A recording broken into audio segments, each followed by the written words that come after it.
जी, राजीव जी, मेरी प्रतिक्रिया तो ये है कि जिस तरीके से भाजपा बदहवासी में रिएक्ट कर रही है, जो भी एक्शन इनके चल रहे हैं सेंट्रल लीडरशिप के, देखिए इनके यहाँ सेंट्रल लीडरशिप ही लड़ती है चुनाव, तो वो नीचे के नेताओं के हाथ में देते नहीं है चुनाव।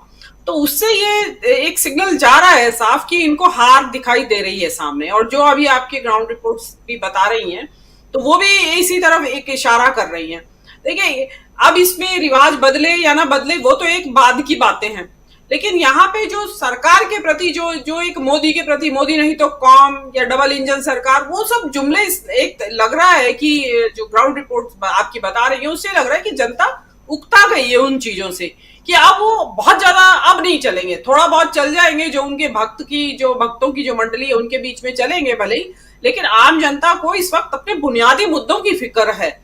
और इन बुनियादी मुद्दों पे आप देख लीजिए, छत्तीसगढ़ की सरकार हो या राजस्थान की सरकार हो, उन्होंने बहुत ज्यादा जमीनी तौर पे बहुत ज्यादा काम किया है। और जो भूपेश बघेल हैं या अशोक गहलोत हैं, उन्होंने जो नई 7 गारंटी दी है वो तो है ही, उसके अलावा भी उससे पहले भी वो शिक्षा के क्षेत्र में और स्वास्थ्य के क्षेत्र में बहुत रिमार्केबल काम किया है उन्होंने, अशोक गहलोत ने।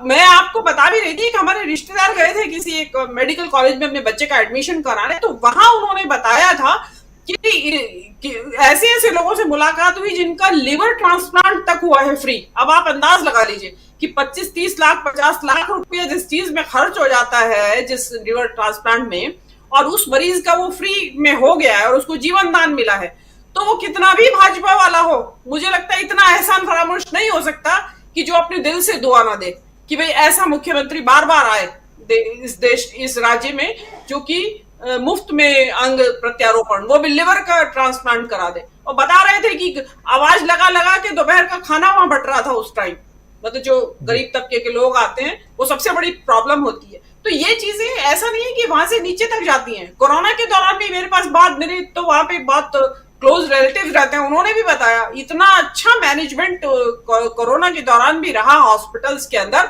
तो वो चीजें जनता भूली नहीं है। देखिए, इसमें सबसे बड़ी बात तो आती है जो कह रहे हैं कि रिवाज नहीं बदलेगा या रिवाज हमारा ये है या हम तो भाजपा की तरफ ही हमारा रुझान है या कुछ भी हो जाए। देखिए, अगर इस देश की जनता एक 5 किलो राशन के ऊपर यूपी का इलेक्शन जिता सकती है, जैसा कि कहा गया इलेक्शन एनालिसिस में कि भाई 5 किलो लाभार्थी बहुत बड़ा एक वर्ग था जिसने इलेक्शन को इतनी इनको थंपिंग मेजॉरिटी दी, तो जो छत्तीसगढ़ में और जो राजस्थान में अशोक गहलोत और इन्होंने किया है, तो क्या जनता इसको भूल जाएगी आसानी से? वो जो राजस्थान में और छत्तीसगढ़ में कर रहे हैं वहां के मुख्यमंत्री, वो तो 5 किलो राशन के मुकाबले बहुत बड़ी राशि है जो अभी तक दे रहे थे वो, और आगे की जो देंगे वो बात अलग है। तो क्या जनता उस चीज को याद नहीं रखेगी? ऐसा नहीं हो सकता कि मोदी के मामले में तो वो 5 किलो राशन को याद रखे और भूपेश बघेल और अशोक गहलोत के मामले में भूल जाए। तो जिसमें कि अच्छी शिक्षा है, ग्रामीण लोगों की स्वास्थ्य के बारे में है, किसानों के बारे में बहुत ज्यादा, छत्तीसगढ़ में तो बहुत ही ज्यादा काम हुआ है, एमएसपी वगैरह का हुआ है, और ठान योजना और क्या क्या है उनकी किसानों के बारे में, और वार्षिक जो कुछ उनका मानदेय वगैरह भी है।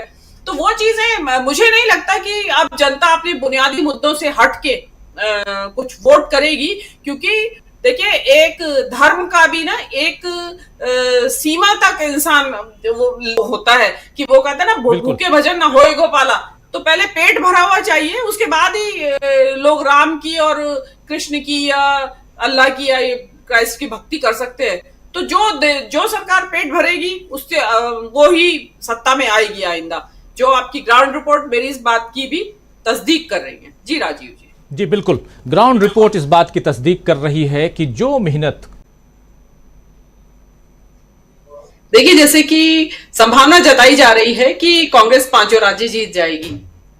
अभी 3 तारीख को देखिए रिजल्ट तो फाइनल जब आने वाला है, लेकिन अगर जीत जाती है तो डेफिनेटली एक बहुत बड़ा असर पब्लिक ओपिनियन पे पड़ेगा। देखिए, अगर 5 राज्य जीतती है तो इसका मतलब सीधे सीधे ये जा रहा है कि पब्लिक की ओपिनियन कांग्रेस के बारे में बदल चुकी है और भाजपा के बारे में भी बदल चुकी है। भाजपा के बारे में नेगेटिव हो गई है और कांग्रेस के बारे में पॉजिटिव हो गई है।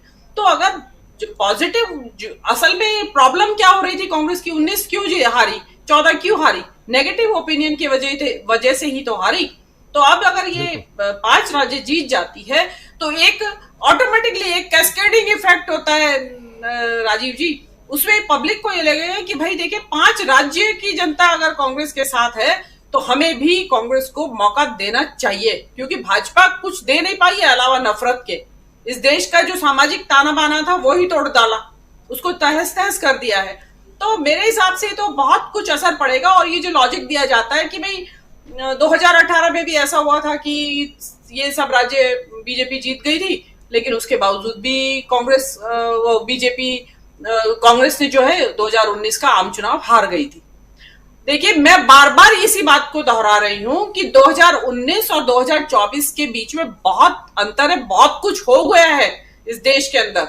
2019 तक लॉकडाउन नहीं हुआ था कोरोना का, जिसमें कि पब्लिक और सड़क के ऊपर जो लोगों ने हुजूम, लोगों को पूरे के पूरे राज्य की पब्लिक इधर से उधर सड़कों पे चली और सरकार चुपचाप बैठी देखती रही। ऑक्सीजन की वजह से कमी से लोग तड़प तड़प के मर गए। उस टाइम तक जो पब्लिक को अंदाजा ही नहीं था। तब वो तो एक सच्ची परीक्षा तो तब थी ना एडमिनिस्ट्रेशन की, कि आप कितने अच्छे से रूल करते हैं, गवर्न करते हैं इस देश को। वहां गवर्नेंस सारी फेल हो गई, आपकी सारी निकल गई वहां पे। उस समय तक आपका ये अडानी का मुद्दा नहीं छाया हुआ था सीन के ऊपर। आज राहुल गांधी ने बिजली के बिल से जोड़ के, जो कोयला घोटाले के टाइम जो प्रेस कॉन्फ्रेंस की थी, उसमें बिजली के बिल से जो लोगों के बिल बढ़े हुए आ रहे हैं या बड़े मोटे मोटे बिल आते हैं आम आदमी के भी, उसको बिजली के बिल को अडानी से जोड़ के उन्होंने नैरेटिव सेट कर दिया है। पब्लिक को समझ आ रहा है कि अडानी हमें किस तरीके से नुकसान पहुंचा रहा है। उस समय तक राहुल गांधी की भारत यात्रा नहीं हुई थी राजीव जी। भारत यात्रा का जिस तरीके से इम्पैक्ट पड़ा है, वो जिस वक्त हो रही थी वो भारत यात्रा, उस टाइम शायद आपके चैनल पे हम ही लोग बात करते थे उसकी, और मैं तो तब भी उसमें बहुत भयंकर संभावनाएं देख रही थी। वो आज एनालिसिस में आ रही है लोगों के, मैं उस टाइम कर रही थी वो एनालिसिस जो आज बड़े बड़े बौद्धिक लोग कर रहे हैं भारत यात्रा का एनालिसिस। तो उस टाइम उसमें जम्स थे, तो आप पब्लिक ने देखा है। और राहुल गांधी की छवि एक कुशल नेतृत्व के रूप में आई है सामने। अब जवाब देने लगे लोग, वो कहते हैं मोदी नहीं तो कौन, वो कहते हैं हाँ उससे भी बढ़िया राहुल गांधी, मोदी के अलावा, मोदी के बाद उससे भी बढ़िया है हमारे पास राहुल गांधी है। तो ये बात कहां थी 19 के चुनाव में? उस टाइम तक ये सरकारें गिराने का जो खेल इनका चलता है विधायक खरीद के, वो खेल जब तक ऐसा हुआ ही नहीं था। इनफैक्ट तो ये 2019 के बाद की बात है, जो इन्होंने महाराष्ट्र की सरकार गिरा दी, इन्होंने कर्नाटक की गिरा दी, इन्होंने इधर और जगह इन्होंने कोशिशें की, सब जगह इन्होंने कोशिशें की, और कर्नाटक की भी गिराई थी इन्होंने। तो ये चीजें, ये जो पब्लिक ने देखा कि यार इनका तो काम ही है, ये ईडी के केसेस जिस तरीके से 2019 के बाद ये ईडी का इन्होंने खेल बना रखा है, लोग मजाक बनाने लगे हैं। और लगता है सबको समझ में आ गया है कि परेशान करने की नियत है इनकी विपक्ष को। तो ये चीजें, और इंडिया गठबंधन की बात भी नहीं हुई थी तब तक राजीव जी, इंडिया गठबंधन की बात भी उसके बाद ही हुई है। तो ये बहुत सारे फैक्टर्स ऐसे हैं कि जो 2024 के चुनावों को सीधे सीधे प्रभावित करेंगे, जो 2019 में नहीं थे। तो मैं तो अगर ये 5 राज्य जीत जाती है तो इसका बहुत ज्यादा पॉजिटिव इम्पैक्ट इस देश की 2024 में जो ओपिनियन होगी आम मतदाता की, उस पर अवश्य पड़ेगा। जी 2024 पर इसका असर, इन 5 राज्यों के चुनाव के जो रिजल्ट हैं उसका असर 2024 पर जरूर पड़ेगा।